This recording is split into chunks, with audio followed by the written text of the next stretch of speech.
அறிவின் அருந்தவ புதல்வனே, மக்கள் திலகமே, பொன்மன செம்மலே, புரட்சி தலைவரே, இதய தெய்வமே, எம்ஜிஆர் என்னும் 3 எழுத்து மூல மந்திரமே, நீ பிறந்ததும் வளர்ந்ததும் வாழ்ந்ததும் வர்ணிக்க முடியாத வரலாறு.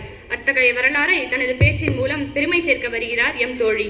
பெரும் சபைகளில் நீ நடந்தால் உனக்கு மாலைகள் விழ வேண்டும். ஒரு மாற்று குறையாத மன்னவன் இவன் என்று போற்றி புகழ வேண்டும். இப்படி ஒரு மனிதன் வாழ்ந்த காலம் கூறுகிறது. ஆனால் அவர் உருவாக்கிய சகாப்தம் நிரந்தரம். அத்தகையாக நிரந்தர சகாப்தத்தின் பெயர்தான் மக்கள் திலகம் டாக்டர் எம்.ஜி. ராமச்சந்திரன். எம்ஜிஆர் வெறும் நடிகர் அல்ல, அவர் ஒரு கொள்கை, ஒரு நம்பிக்கை, ஒரு மக்கள் இயக்கம். அவர் தோன்றிய திரையொலியில் மட்டுமல்ல, தமிழ் மக்களின் வாழ்விலும் ஒளியேற்றியவர். திரையுலகில் எம்ஜிஆர் தோன்றிய தருணம் முதல் ஏழையின் கண்ணீரே அவரது கதையின் மையம். அநீதிக்கு எதிரான போராளியாகவும் நீதியின் சின்னமாகவும் அவர் நடித்த பாத்திரங்கள் மக்கள் மனதில் நிஜம் மனிதனாகவே பதிந்தன. நல்லவன் எப்பொழுதும் வெல்வான் என்று நம்பிக்கையை விதைத்தவர் எம்ஜிஆர். சிரித்து வாழ வேண்டும், பிறர் சிரிக்க வாழ்ந்திடாதே. சிரித்து வாழ வேண்டும், பிறர் சிரிக்க வாழ்ந்திடாதே. உழைத்து வாழ வேண்டும், பிறர் உழைப்பில் வாழ்ந்திடாதே. உழைத்து வாழ வேண்டும், பிறர் உழைப்பில் வாழ்ந்திடாதே என்பது போல தமிழகத்தின் முதலமைச்சராக எம்ஜிஆர் ஆட்சியேற்ற நாள் அது ஒரு அரசியல் மாற்றம் மட்டுமல்ல, ஒரு சமூக மாற்றத்தின் தொடக்கம். எப்படி எண்ணில், நல்ல நல்ல நிலம் பார்த்து நாளும் விதை விதைக்கணும், நாட்டு மக்கள் மனங்களிலே நாணயத்தை வளர்க்கணும் என்பதை தன் வாழ்க்கை நெறியில் வாழ்ந்து காட்டியவர் எம்ஜிஆர். ஏழை மாணவர்களின் பசியை உணர்ந்தவர். பசி கல்விக்கு தடையாக இருக்கக்கூடாது என்று எண்ணிக்கொண்டு வந்தார் சத்துணவு திட்டம். அந்த திட்டம் கல்வியின் கதவுகளை திறந்தது, பல குடும்பங்களினது காலத்தை மாற்றியது. நல்ல நல்ல பிள்ளைகளை நம்பி இந்த நாடே இருக்குது தம்பி, சின்னஞ்சிறு கைகளை நம்பி ஒரு சரித்திரம் இருக்குது தம்பி. உடல்நலமின்றி மருத்துவமனையில் இருந்த போதும் மக்களின் நலனை நினைத்து அரசு பணிகளை ஒரு நிமிடமும் மறக்காத தலைவர் அவர். தனது உயிரை விட மக்களின் வாழ்வே முக்கியம் என்று நிரூபித்தவர் எம்ஜிஆர். அவர் கொள்கை எளிமையானது, மக்கள் நலமே ஆட்சியின் உயிர். அவர் அரசியல் பேசவில்லை, அவர் மனிதனையே பேசினார். அவர் வாக்குறுதி அளிக்கவில்லை, வாழ்வை மாற்றினார். கருணை இருந்தால் வள்ளலாகலாம், கடமை இருந்தால் வீரனாகலாம். கருணை இருந்தால் வள்ளலாகலாம், கடமை இருந்தால் வீரனாகலாம். பொறுமை இருந்தால் மனிதனாகலாம், 3ம் இருந்தால் தலைவனாகலாம். இந்த 3ம் இருந்தால் தலைவனாகலாம். என் அன்புக்குரியவர்களே, நண்பர்களே, எம்ஜிஆர் இறந்தாலும் அவரது சகாப்தம் முடிவடையவில்லை. இன்றும் சத்துணவு பள்ளிகளில், இன்றும் ஏழை மக்களின் நினைவுகளில், இன்றும் சமூக நீதியின் பேசு பொருளில் எம்ஜிஆர் உயிருடன் வாழ்கிறார். அதனால் தான் சொல்கிறோம், எம்ஜிஆர் ஒரு மனிதன் அல்ல, எம்ஜிஆர் ஒரு சகாப்தம். அந்த சகாப்தம் எங்கள் கற்றுத்தந்த பாடம் ஒன்றே ஒன்றுதான், அதிகார சேகரிக்க அல்ல, மக்களை உயர்த்தவே. அந்த மாபெரும் மனிதனுக்கு என் வார்த்தைகளால் அல்ல, என் மரியாதையால் இந்த உரையை நிறைவு செய்கிறேன். கடைசியாக எம் போன்ற பிள்ளைகளுக்கு அவர் சொன்ன பாடம் இன்னும் என் நெஞ்சில் நிற்கிறது. பாலூட்டும் அன்னை அவள் நடமாடும் தெய்வம், அறிவூட்டும் தந்தை நல்வழி காட்டும் தலைவன். பாலூட்டும் அன்னை அவள் நடமாடும் தெய்வம், அறிவூட்டும் தந்தை நல்வழி காட்டும் தலைவன். துணையாக கொண்டு நீ நடை போடு என்று, துணை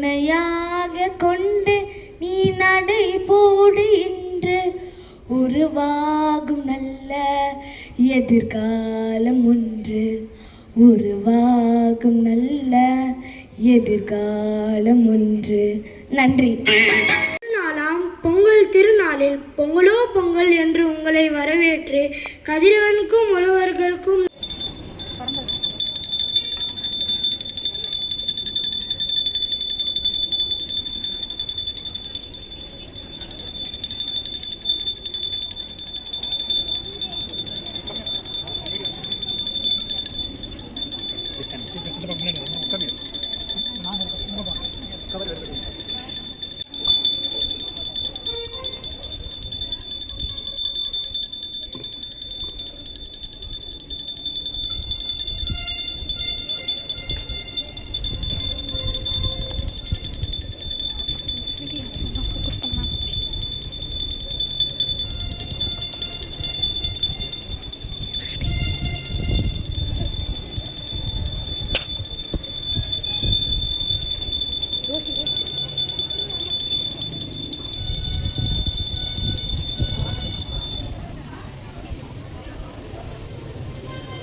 கயிறை கட்டி கையில் ஒரு குச்சி, இலக்கை தேடி திரியும் சிறார்கள் கூட்டம், பார்வைகள் குவியும் பலரும் கூடுவார்கள், ஒலிக்கும் குரல்கள், உற்சாகம் பொங்கும். அத்தகைய உற்சாகத்தை உரியடித்தல் மூலம் நிகழ்த்த வருகிறார்கள் நம் மாணவர்கள்.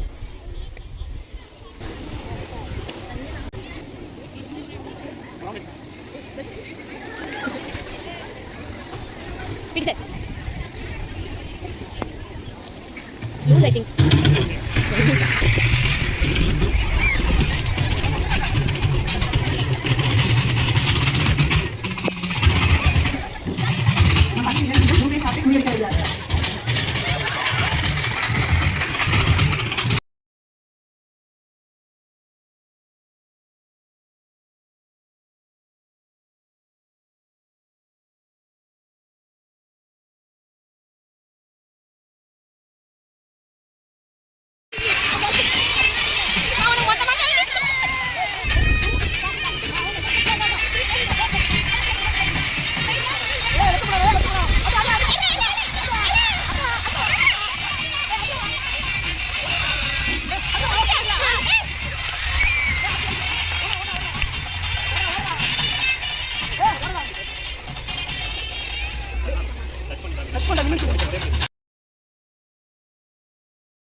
தாத்தா ஒரு வழியா பொங்கலை சிறப்பாய் கொண்டாட்டோம் இல்லையா? ஆமா.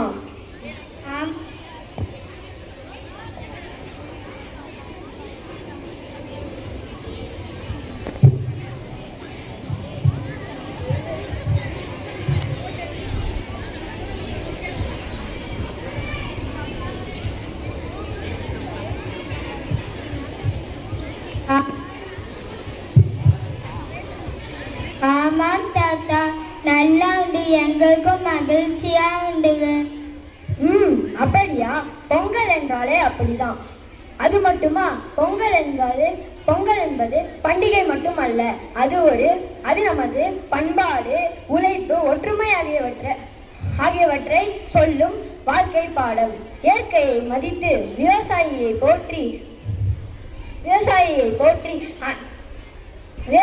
போற்றி எல்லோரும் ஒன்றிணைந்து மகிழும் மனப்பாங்கை பொங்கல் நமக்கு கற்றுத் தருகிறது.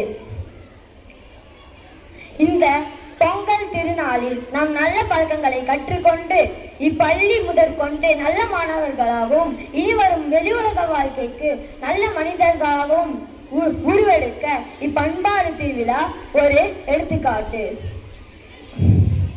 இத்திருவிழா மூலம் மற்றற்ற மகிழ்ச்சியோடும் பொங்கலோ பொங்கல் என்று முழக்கத்தோடும் நமது வாழ்க்கையும் அறிவும் பண்பும் உயர்ந்து மகிழட்டும் அனைவருக்கும் என்று கூறி கொள்கிறேன். நன்றி.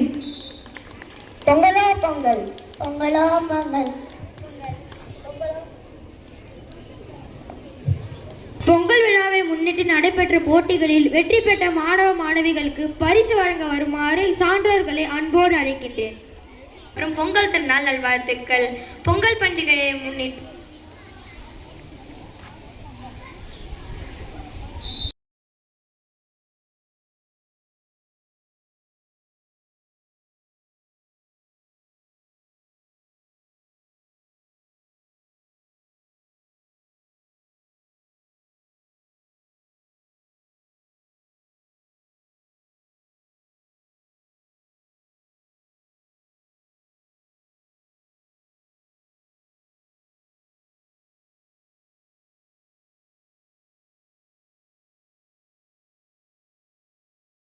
இறைவன் என்னை நன்றாக படைத்தனன் தன்னை நன்றாக தமிழ் செய்யுமாறு. வீட்டிற்கும் அவையோர் அனைவருக்கும் என் அருமையான காலை வணக்கம். தமிழர் திருநாள் வேற எந்த பண்டிகைக்கும் இந்த மாதிரியான ஒரு பெயர் கிடையாது. தமிழர் திருநாள். பொங்கல் என்பது நம்மளுடைய தமிழர்களின் கலாச்சாரம், பண்பாடு, நாகரிகம் இதை வெளிப்படுத்துகிற ஒரு திருநாள். இந்த திருநாள் உங்கள் பண்டிகையை உங்களுடைய பள்ளியை நான் பார்த்ததுல எனக்கு ரொம்ப மகிழ்ச்சியாக இருந்தது. ஒவ்வொரு பாடலும் ஒவ்வொரு நிகழ்ச்சியும் நீங்கள் எடுத்திருக்கிற விதம் நிஜமாகவே ரொம்பவே மெய்சிலிர்த்து போனேன். உண்மையில சொல்ல போனால் எங்களுடைய பன்னாட்டு பள்ளியில் நானும் ஒரு பொங்கல் விழாவை பண்ணிட்டு தான் இருக்கேன். உண்மையாவே யோசிச்சேன் நான், நம்ம ஏன் இப்படியெல்லாம் செய்யலை, நமக்கு ஏன் இந்த மாதிரியான ஒரு எண்ணம் வரல அப்படின்ற ஒரு கேள்வி எனக்கு வர மாதிரி இருந்தது உங்களுடைய பண்டிகை. இதை நடத்தின ஆசிரியர்களுக்கு என்னுடைய மனமார்ந்த வாழ்த்துக்கள். உள்ள நுழைஞ்ச உடனேயே ஒரு உலகம் சுற்றும் வாலிபன் மாதிரி ஒரு 16 வயசு பிள்ளையை இந்த ஸ்கூல்ல நான் பார்த்தேங்க. யார் சொல்றேன்னு தெரியுதுங்களா? உங்க பள்ளியுடைய தாளாளர் தான் சொல்றேன். ஒரு விஷயம் நடக்குது அப்படின்னா அவர் சொல்றதுக்கு முன்னாடி அவர் முன்னாடி ஓடிடுறாரு. அவங்கள கூப்பிடு அப்படின்னா அவரே ஓடி போய் கூப்பிடுறாரு. நிஜமாகவே நீங்கெல்லாம் வந்து வருங்கால தலைமுறைக்கு ஒரு பெரிய உதாரணம் சார். பொதுவாக தலைவர்கள் மத்தியில் தொண்டர்கள் வேலை செய்யறது ரொம்ப கஷ்டங்க. அவங்களுடைய எதிர்பார்ப்புக்கு ஏற்ற மாதிரி நம்ம வேலை செய்யறதுன்றது ரொம்ப ரொம்ப கஷ்டம். அதில் ரொம்ப பர்ஃபெக்ஷன் பார்க்குறவங்க கிட்ட பார்த்தீங்கன்னா நம்ம எப்பவுமே அலர்ட்டாக இருந்துகிட்டே இருக்கணும். அதுக்கு நிஜமாவே உங்கள் ஐயா பக்கத்தில் நீங்கள் உட்கார்றதுன்றது உங்களுக்கு மிகப்பெரிய பாக்கியம். ரொம்ப கஷ்டமாக இருக்குன்னு நினைக்கிறவங்க கூட வேற மாதிரி யோசிச்சு பாருங்க. இது உங்களுக்கு ஒரு நல்ல பயிற்சி. உங்களுடைய பள்ளியுடைய அந்த நிர்வாக முறை நான் பார்த்தேன். உங்களுடைய வகுப்பறைக்கு வெளியில் வந்து ஒரு ஹேங்கர் மாட்டிருக்கீங்க. அதில் வந்து நீங்கள் லஞ்ச் பேக்கெல்லாம் தொங்க விட்டுருக்கீங்க. அப்புறம் நான் கேட்டேன் மேம், உங்களுடைய குழந்தைங்களுடைய அந்த ட்ரெஸ்ஸிங் எல்லாம் வந்து எப்படி மேம் நீங்கள் பண்ணுறீங்க அப்படின்னா அதுக்கு ஒரு விளக்கம் சொன்னாங்க. உண்மையாகவே ரொம்ப ஆச்சரியமாக இருந்தது. இது ஒரு சிறிய, எனக்கு சொல்லும் போது என்ன சொன்னாங்கன்னா, எங்கள் ஸ்கூலில் ஒரு சின்ன ஃபங்க்ஷன் நடத்துகிறோம், இங்கே வாங்க. உண்மையிலேயே இது வந்து சின்ன நிகழ்வே கிடையாதுங்க. என்னுடைய மனமார்ந்து சொல்கிறேன், இது ஒரு பெரிய நிகழ்வு. உண்மையாக ஒரு ஆனுவல் டே பண்ணும்போது எவ்வளோ ஒரு எஃபர்ட் எடுப்பாங்களோ அதை விட ரொம்ப சிறப்பான முறையில், எளிமையாக இருந்தால் கூட சிறப்பான முறையில் ஒரு நிகழ்ச்சியை கொண்டாடி இருக்கிறதுக்கு மிக்க மிக்க நன்றி. நான் என்னுடைய 15 வருஷ என்னுடைய பேச்சு வாழ்க்கையில் நான் எனக்காகவே தமிழுக்காக ஒரு சில வரிகளை எழுதி எப்பவுமே என்னோட பேச்சை தொடங்கும் போது நான் அதை சொல்லி தான் தொடங்குவேன். அகத்தியன் தொட்டிலிட்டு தொல்காப்பியன் தாளாட்டி மூவேந்தர் பாராட்டி கம்பன் தீராட்டி வருடங்கள் 1000 கடந்தாலும் இன்றும் கன்னி தமிழாய் செந்தமிழாய் வளர்ந்து வரும் என் தமிழ் அன்னைக்கு என் தலை தாழ்ந்த வணக்கங்கள்னு தான் மைக்கிலேயே ஆரம்பிப்பேன். என்னன்னா அது எனக்கு முன்னாடி உங்க பக்கம் சொல்லிட்டாங்க. பரவாயில்லை. அதாவது வரிகள் வந்து மற்றவர்களை சென்று அடைவது என்பது மிக சிறந்த ஒரு மகிழ்ச்சி. எழுத்தாளர்களுக்கு அது மிக சிறந்த மகிழ்ச்சி. அடுத்து என்ன பண்ணா, பொங்கல் விழா அப்படின்னு உடனே நம்ம என்னெல்லாம் பேசணும், பொங்கல் இப்படி கொண்டாடுவாங்க, பொங்கல் அப்படி கொண்டாடுவாங்க அப்படின்னு ஒரு நிறைய நோட்ஸ் எல்லாம் எடுத்து இப்போ கூட போன கொண்டு எங்கிட்ட கொடுத்துட்டு போனாங்க. நான் நிறைய நோட்ஸ் எல்லாம் எடுத்து ரெடி பண்ணி வச்சேன். நீங்க எல்லாத்தையும் சொல்லிட்டீங்க, நான் என்ன சொல்றது, எல்லாம் ஒண்ணு விடாம எல்லாமே இங்க வந்துருச்சு. அதுக்கு மேல சொல்றதுக்கு எதுவுமே இல்லை அப்படிங்கிற மாதிரி பொங்கல் திருநாளுக்கான முக்கியத்துவம் எல்லாமே உங்களுடைய நிகழ்ச்சி மூலமா வெளிவந்துருச்சு. இருந்தாலும் எனக்கு தெரிந்த வகையில் ஒரு சின்ன விஷயத்தை நம்ம மாணவர்களுக்கு சொல்லணும்னு இங்க ஆசைப்படுறேன். பொங்கல் அப்படிங்கிறது ஒரு பொங்கல், வெண்பொங்கல், சர்க்கரை பொங்கல் செய்யறோம், சாப்பிடுறோம். ஒரு சிலர் என்ன சொல்லுவாங்கன்னா, பொங்கல் என்றால் பொங்குதல், வாழ்க்கையில பொங்கி வர்றது, மகிழ்ச்சி அப்படிலாம் சொல்லுவாங்க. இதெல்லாம் மீறி பொங்கல் அப்படின்னா நன்றி கூறுதல் அப்படின்னு ஒரு விஷயம் இருக்கு. பொங்குதல் என்றால் ஐ ஷோ மை கிராட்டிடியூட், என்னுடைய நன்றியை உனக்கு உரித்தாக்குகிறேன். பாரதியாருடைய பாஞ்சாலி சபதத்தில் பாத்தீங்கன்னா, சகுனி தொடர்ந்து பகடைகளை போட்டு அவரை வெற்றியடை வச்சுட்டே இருப்பாரு துரியோதனை பார்த்து. அப்ப துரியோதனன் ரொம்ப மகிழ்ச்சியா, மாமா உனக்கு பொங்கல் வைக்கிறேன் மாமா, உனக்கு பூஜை செய்கிறேன் மாமா அப்படின்னு சொல்வார். ஆனா என்ன அர்த்தம், நீ எனக்கு வெற்றி பண்ணி கொடுத்துட்ட, நான் உனக்கு வந்து நன்றி செய்யறேன் அப்படின்னு அர்த்தம். வீட்டுல எல்லாம் பாத்தீங்கன்னா அம்மாங்கெல்லாம் சாமியில கும்பிடும்போது எதனா ஒரு வேண்டுதல் வேண்டிப்பாங்க மாரியம்மன் கிட்ட, அம்மா எனக்கு செஞ்சு கொடுத்தா நான் உனக்கு பொங்க வைக்கிறேம்மா. எல்லா ஊர் திருவிழாலையும் பாத்தீங்கன்னா எந்த ஒரு திருவிழாவாக இருந்தாலும் பொங்கல் இல்லாமல் அந்த திருவிழா நடக்கவே நடக்காது. அப்படி என்றால் பொங்கல் என்பது நன்றி கூறுவதற்கான ஒரு விழா. இதுதான் வந்து வெளிநாடுகள்லாம் பாத்தீங்கன்னா தேங்க்ஸ் கிவிங் டே அப்படிலாம் நம்ம கொண்டாடுறாங்க. ஸோ நன்றி கூறுதல். அந்த காலத்துல வந்து பாத்தீங்கன்னா ஏன் தேங்க்ஸ் கிவிங் டே கொண்டாடப்பட்டதுன்னு ஒரு வரலாறு நான் படிச்ச இடத்துல எப்படி இருந்ததுன்னா, அவங்க சாப்பாடே இல்லையா, சாப்பாடே கிடைக்காதப்ப என்ன சாப்பிட்றதுன்னு தெரியாம அப்பதான் முதல்ல அவங்க வந்து மக்காசோளத்தை விதைக்க ஆரம்பிக்கிறாங்க. இப்ப நம்ம சாப்பிட்ற மக்காசோளம் இல்ல, அவங்க உருவாக்குன அந்த ஸ்வீட் கார்ன், அந்த மக்காசோளம், அந்த இனிப்பு சோளத்தை வந்து விதைக்க ஆரம்பிக்கிறாங்க, அதை சாப்பிட ஆரம்பிக்கிறாங்க. அது அவங்களுக்கு ரொம்ப மகிழ்ச்சியா இருந்தது. நம்ம ரொம்ப நாள் பட்டினியா இருந்தவன் நமக்கு இந்த சாப்பாடு கிடைச்சதுன்ற அந்த நாளை தான் அவங்க என்ன பண்றாங்கன்னா தேங்க்ஸ் கிவிங் டே அப்படின்னு கொண்டாடுறத நான் ஒரு புத்தகத்துல படிச்சேன். ஆனா பாருங்களேன், நம்மளுடைய தமிழர்கள் நாங்க பஞ்சத்துலலாம் இல்லை, நாங்க நல்லா சாப்பிட்டுதான் நல்ல வசதியா தான் வாழ்ந்தோம். இருந்தாலும் எங்களுடைய வாழ்க்கைக்கும் எங்களுடைய உணவு முறைக்கும் நன்றி கூறும் விதமாக நம்ம இப்படி ஒரு விழாவை நம்ம கொண்டாடிட்டு வரோம். சரிங்க, பொங்கல் கொண்டாடுறோம். இந்த பொங்கல் கொண்டாடுறது பாத்தீங்கன்னா ஐம்பூதங்கள் கலந்த ஒரு விஷயம்ன்றத நான் சொல்ல வேண்டியதில்லை, நீங்களே அதை செஞ்சு காமிச்சிட்டீங்க. சரி, ஏன் வந்து பொங்கல் சாமி கும்பிடும்போது கதிரவனுக்கு ஏன் கும்பிடுறோம்? கதிரவனுக்கு ஏன் கும்பிடுறோம்? யாராவது தெரிஞ்சா சொல்லலாம். கதிரவனுக்கு ஏன் கும்பிடுறோம்? பிள்ளையார் கும்பிடலாம், முருகர் கும்பிடலாம், இன்னும் எவ்வளவு சாமிகள்லாம் இருக்காங்க இல்லைங்களா? ஏன் கதிரவனுக்கு கும்பிடுறோம்?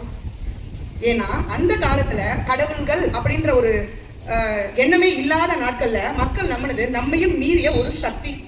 அதுக்கு நம்ம நிறைய பேர் வச்சு நிறைய பிளவுகளை கொண்டு நிறைய பகுதிகளை கொண்டு இப்ப கொண்டுட்டு இருக்கோம். அதெல்லாம் விட்டுருங்க.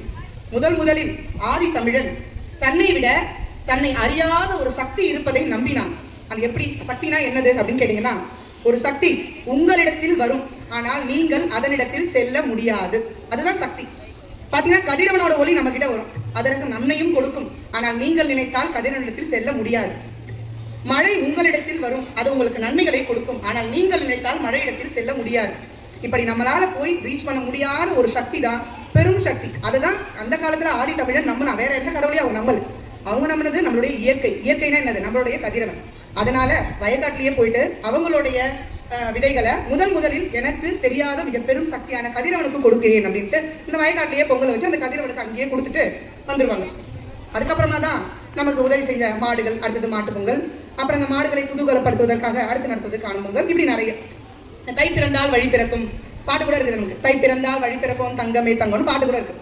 தை பிறந்தால் வழி பிறக்கும். இதை ஒவ்வொருத்தரும் ஒவ்வொரு மாதிரி சொல்லலாம். இதுல பாத்தீங்கன்னா அந்த காலத்துலாம் வந்து பாத்தீங்கன்னா இந்த மாதிரியான போக்குவரத்து வசதிகள் கிடையாது. பெரும்பாலும் நடந்தே தான் போவாங்க. எவ்வளவு தூரம் போனாலும் நடந்து தான் போகணும். அப்ப ஒரு ஊர்ல இருந்து இன்னொரு ஊருக்கு போகணும் அப்படின்னா கிட்டத்தட்ட பாதை வழியா போனீங்கன்னா அந்த ஒத்தையடி பாதை வழியா ரொம்ப தூரம் சுத்திட்டு இப்படி போற மாதிரி இருக்கும். அப்ப இடையில வாய்க்கால் அதெல்லாம் இருந்துச்சுன்னா அந்த வாய்க்கால் வரப்பு மேலேயே நடந்து போயிட்டாங்கன்னா குறுக்குல போன மாதிரி ஆயிடும், சீக்கிரமா போயிடுவாங்க. ஆனா இந்த மார்கழி மாசம் நெருக்கத்துல எல்லாம் வந்து பாத்தீங்கன்னா அந்த நெல் விளைந்து மொத்தமே நடன இப்படி சாஞ்சிருக்கும். இது வந்து சேக்கிழார் பெரிய புராணத்துல பாத்தீங்கன்னா அடியார்கள் ஒருவரை ஒருவர் தலை கவிழ்வது போல அப்படின்னு அந்த நெல்லை வந்து நமக்கு வந்து வர்ணிப்பாங்க.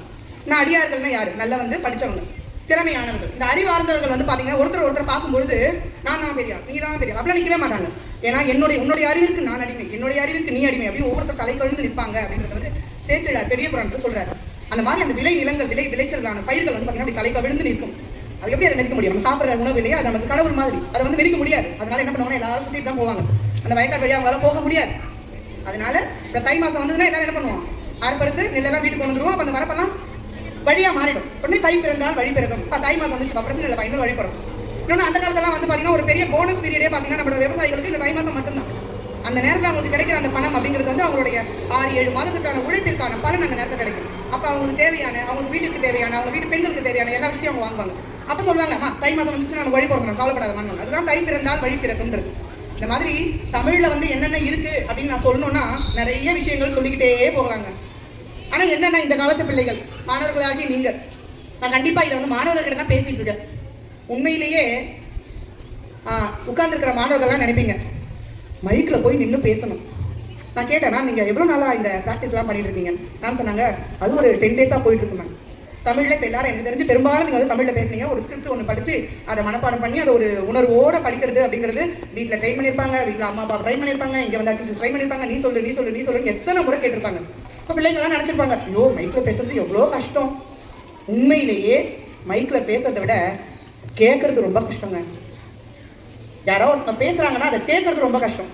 உண்மையாகவே என்னுடைய பேச்சை இப்பொழுது கேட்டுக்கொண்டிருக்கும் மாணவர்களுக்கும் மற்றவர்களுக்கும் மிக்க நன்றி இல்லையா? ஏன்னா ஆல்மோஸ்ட் எப்பவுமே பாத்தீங்கன்னா திறப்பு இருந்த நேரம் கடைசி நேரம் தான் பேச விடுவாங்க.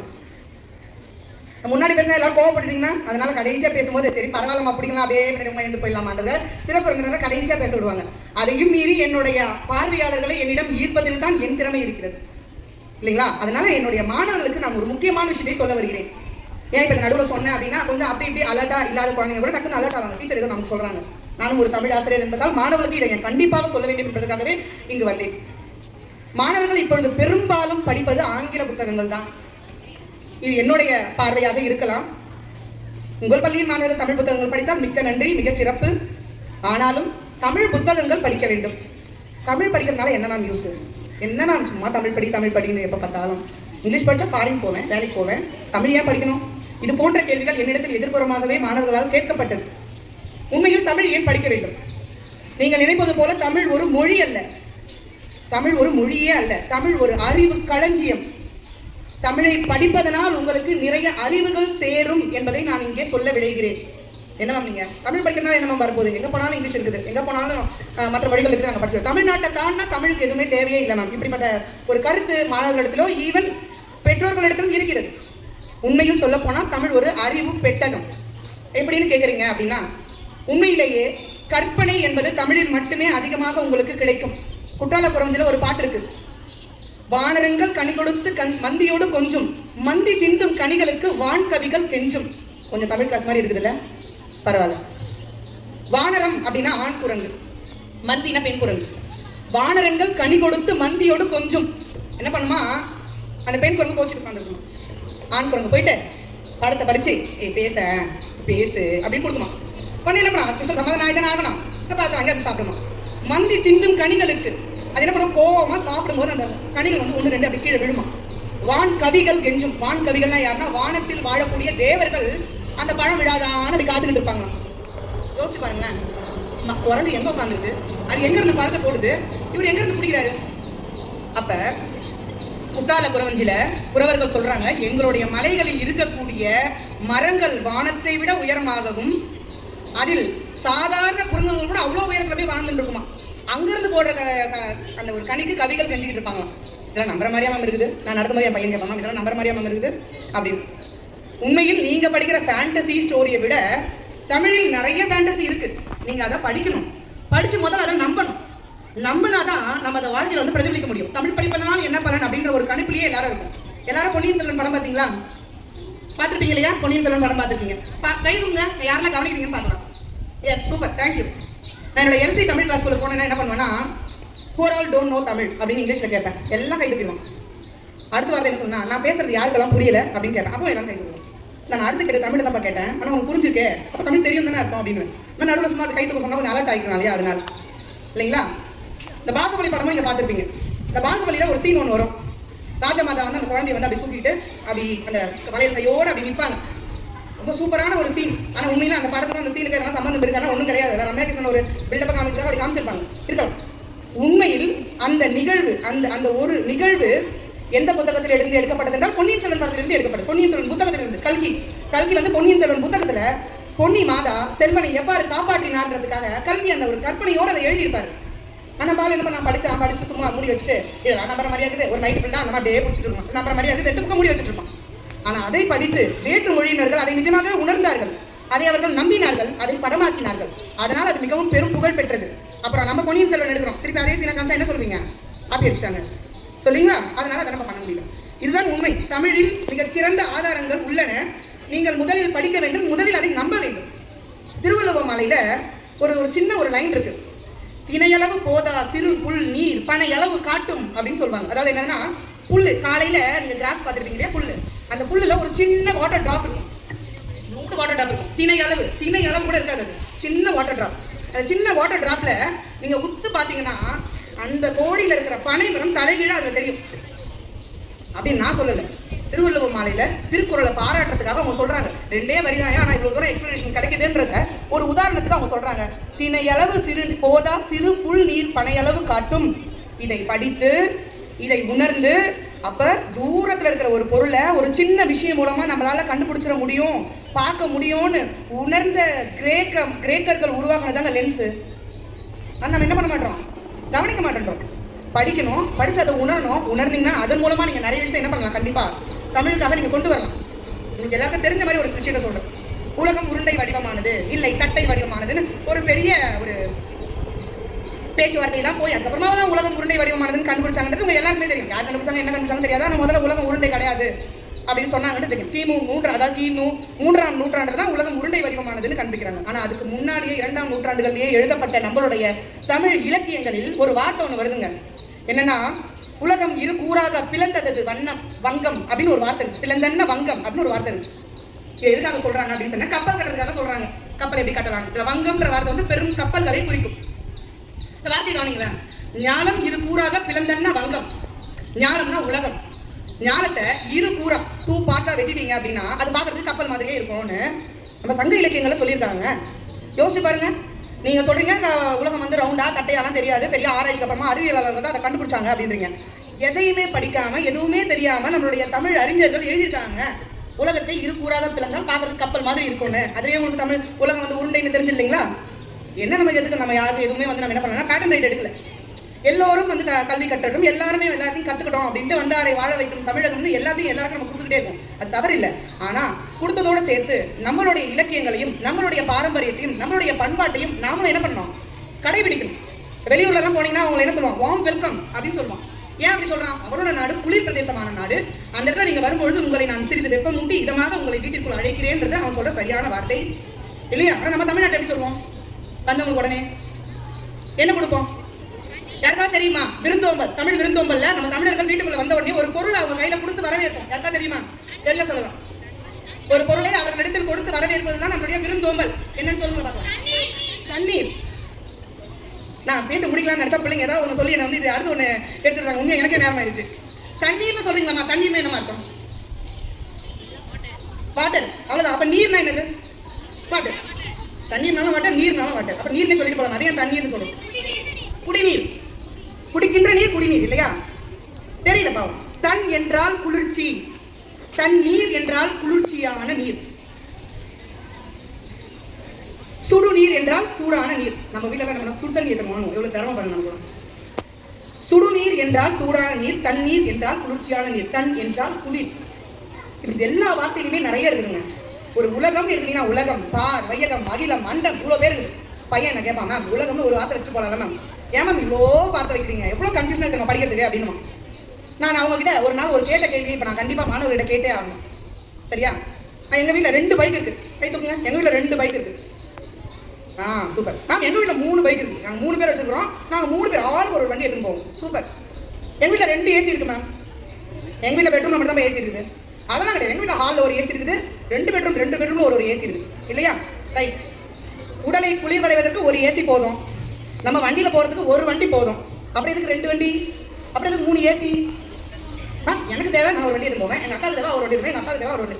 அது ஒரு தேவைக்கான மாதிரி ஒரு பொருளை எடுத்து போறீங்கன்னா அது நம்ம வசதியை குறிப்பது போல என் மொழி வசதியான மொழி. என் தேவைக்கு ஏற்றார் போல நான் பல மொழிகளை வைத்திருக்கிறேன். எது வேணுமோ அதை சூஸ் பண்ணி நீங்க படிக்க வேண்டியதான். இது நீங்கள் தெரிந்து கொள்ள வேண்டும். எப்ப சொல்லும் போதும் தமிழ்னா ரொம்ப கஷ்டம் அப்படி கிடையாது.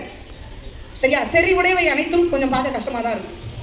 நீங்க தான் என்ன பண்ணணும், அதை கத்துக்க முயற்சி பண்ணணும். தமிழ் என்பது நீங்க படிக்கக்கூடிய ஒரு சாதாரண மொழி கிடையாது. தமிழ் என்பது ஒரு அறிவு பெட்டகம். இதுல இருந்து நீங்க நிறைய விஷயங்களை கத்துக்கணும். நீங்க நிறைய படிக்கணும். படிக்கிறத முதல்ல நம்பணும். நாங்க சொல்ற எதையுமே இதெல்லாம் இப்ப தேவையா? இல்ல, தேவைதான். நீ உன்னுடைய எந்த துறைக்கு சென்றாலும் அது தமிழ் உனக்கு பயன்படும். தமிழினால் நீ பெற்ற அறிவு உனக்கு பயன்படும்.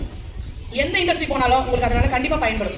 நீங்க இப்ப MBBS எடுத்து படிக்கிறீங்க அப்படின்னா கூட அந்த MBBSல நீங்க தையல் போட கத்துக்கிறீங்க அப்படின்னா ஒரு உடல்ல போர்க்களத்துல ஒருத்தன் விழுந்துட்டான் அப்படின்னா அவனுடைய உடலை எப்படி தைப்பாங்க அப்படின்னு நரம்புகள் மூலமாக அவனுடைய உடலை பதப்படுத்தின விஷயம் கூட நம்மளோட தமிழுக்குள்ள இருக்கு.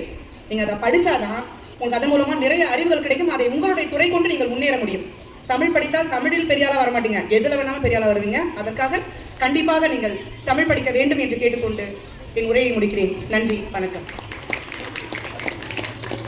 நன்றன்று நன்றலது அங்கே மறப்பது நன்று என்று வள்ளுவரின் பாட்டின்படி தருணை, நேர்மை, உண்மை, தியாகம் போன்ற உயர்வான சொற்கள் இருந்தாலும் இவை அனைத்தையும் தோற்றடிக்கும் ஒரே சொல் நன்றி. நானிலம் போற்றும் நல்லோற்றும் நன்றி சொல்வது நம் கடமை. அந்த வரையில் இந்திய விழா சிறக்க உதவிய அனைத்து நல்லுள்ளங்களுக்கும் நன்றி உரை கூற வருகிறார் நம் மாணவர். தன்னம்பிக்கையின் திறவுகோல் இவர் என்ற வரிகளுக்கு பொருந்தி எங்களின் அழைப்பை ஏற்று உங்களின் பல வேலைகளுக்கு இடையில் தங்களின் பொன்னான நேரத்தை எங்களுக்காக ஒதுக்கி விழாவில் விடிவெள்ளி நாயகியாக தலைமை ஏற்று எங்களை வாழ்த்திய சிறப்பு விருந்தினர் அவர்களுக்கு என் மனமார்ந்த நன்றி பூக்களை காணிக்கையாக்குகின்றேன். எங்களின் வழிகாட்டும் மொழியாக தலைமையில் திகழும் பள்ளி தாளாளர் அவர்களுக்கும் எங்களுக்கு வாழ்க்கை பாடம் சொல்லி தந்த முதன்மை முதல்வர் அவர்களுக்கும் மாணவர்களின் கனவுக்கு உயர்ந்த வழிகாட்டியாக திகழும் பள்ளி தலைமை நிர்வாக அதிகாரி அவர்களுக்கும் என் அகமகிழ்ந்த நன்றியை தெரிவித்துக் கொள்கிறேன். அன்பும் மகிழையும் கொண்டு எப்போது இவர்களை வழிநடத்தும் பள்ளி நிர்வாக அதிகாரி அவர்களுக்கும் ஒவ்வொரு மாணவர்களுக்கும் ஒளிகாட்டும் ஒளி விளக்காய் திகழும் மெட்ரிக் பள்ளி முதல்வர் அவர்களுக்கும் எங்கள் கல்விக்கு தூண்நிழலாய் நின்று முன்னேற்ற பாதைக்கு வழிகாட்டும் எங்கள் பள்ளி முதல்வர் அவர்களுக்கும் இதயம் கனிந்த நன்றியை தெரிவித்துக் கொள்கிறேன். விழாவின் வெற்றி துணை நின்ற துணை முதல்வர் அவர்களுக்கும் அறிவாளமை அழகாக வழிநடத்தும் தலைமை ஆசிரியர் அவர்களுக்கும் உணர்வோடு வழிகாட்டும் எங்கள் துணை தலைமை ஆசிரியர் அவர்களுக்கும் அன்பான நன்றியை தெரிவித்துக் கொள்கிறேன். நம் கண்களுக்கும் காதுகளுக்கும் கலை நிகழ்ச்சிகள் மூலம் விருந்து படித்த மாணவ செல்வங்களுக்கும் அவர்களுக்கு பயிற்றுவித்த ஆசிரியர்களுக்கும் அன்பு நிறைந்த பெற்றோர்களுக்கும் இந்த விழா இனிதே நடைபெற உறுதுணையாக இருந்த ஆசிரியர் அல்லாத அலுவலர்களுக்கும் அல்லும் பகலும் பாடுபட்ட விழா ஒருங்கிணைப்பாளர்களுக்கும் என் மனமார்ந்த நன்றிகளை உரித்தாக்குகின்றேன். நன்றி. அனைவரும் அமைதியாக இருந்து நிற்கவும். பள்ளி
அனைவருக்கும் இனிய பொங்கல் நல்வாழ்த்துக்கள். நன்றி.